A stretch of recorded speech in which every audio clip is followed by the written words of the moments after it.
دیکھیے، اگرچہ اسلام کی جڑ توحید ہے، بنیاد، اور توحید کے موضوع پر اس میں کوئی شک نہیں کہ جامع ترین سورت سورۃ الاخلاص ہے۔ قل هو اللہ احد اللہ الصمد لم یلد ولم یولد ولم یکن لہ کفوا احد۔ لیکن ظاہر بات ہے کہ یہ صرف جڑ کی بات ہوئی ہے، ابھی پورا درخت تو سامنے نہیں آیا۔ اس پہلو سے ایک خاص اعتبار سے یقیناً عظیم ترین سورت جو ہے سورہ اخلاص ہے، ہمارے دین کے جو جڑ ہے، ایمان کی جو اصل بنیاد ہے توحید۔ اسی طریقے سے قرآن کا ایک فلسفہ ہے، وہ فلسفہ ہم پڑھیں گے انشاءاللہ اسی منتخب نصاب کا جب دوسرا حصہ شروع ہوگا۔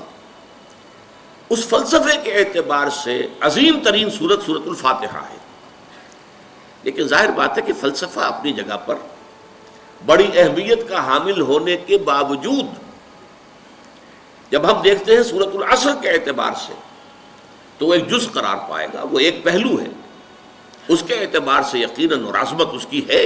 عظیم ترین سورت قرآن مجید کی سورہ فاتحہ ہے، جسے پورے قرآن کے ہم وطن بھی قرار دیا گیا ہے۔ وَلَقَدْ آتَيْنَاكَ سَبْعًا مِنَ الْمَثَانِي وَالْقُرْآنَ الْعَظِيمِ، قرآن عظیم کہا گیا ہے سورہ فاتحہ کو۔ ہم نے آپ کو عطا کی ہیں 7 آیتیں جو بار بار دہرائی جاتی ہیں اور جو در حقیقت خود اپنی جگہ پر ایک مکمل قرآن عظیم ہے۔ لیکن اب نوٹ کیجئے اصل بات، قرآن مجید کا اصل موضوع کیا ہے؟ یہ صرف فلسفے کی کتاب نہیں ہے، یہ صرف توحید کی کتاب نہیں ہے، یہ کتاب ہدایت ہے۔ ہدی للناس ہدی للمتقین۔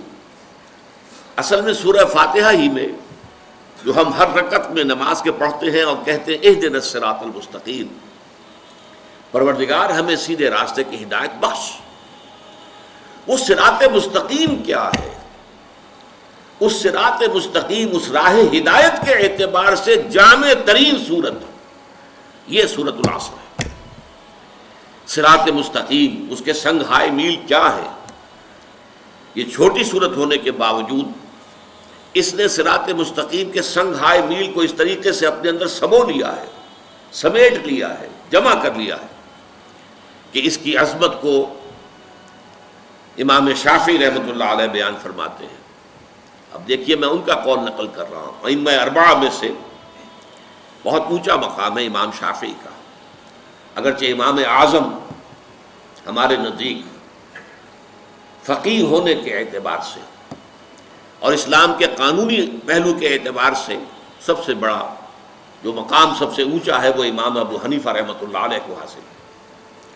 لیکن واقعہ یہ ہے کہ بعض اعتبارات سے امام شافعی کا رتبہ بہت بلند ہے۔ ان کی تصنیف کتاب الام بہت ضخیم اور آج بھی وہ بڑی عظیم عظمت کی حامل مانی جاتی ہے۔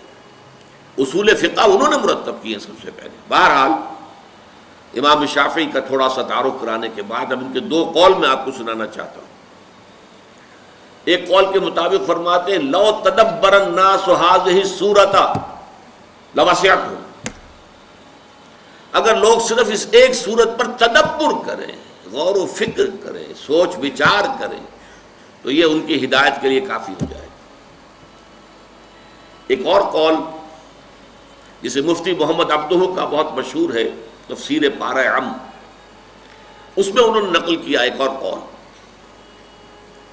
وہ کہتے ہیں